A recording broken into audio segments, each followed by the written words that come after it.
Фигурите на шестмина римски папи во црквата Света Софија во Охрид се насликани во страничниот простор.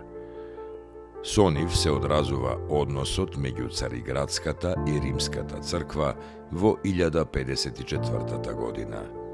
Во тоа време Леон, ктиторот, морал да предвиди и римски папи на фреските, затоа што тие биле во заедница, иако уште во 1025 година започнале расправиите меѓу Цариград и Рим.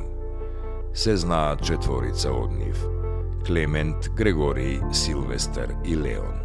Според научните созданија, единствено во Света Софија се насликани заедно, и таков случај не е познат во византиската уметност и во уметноста на словенските земји.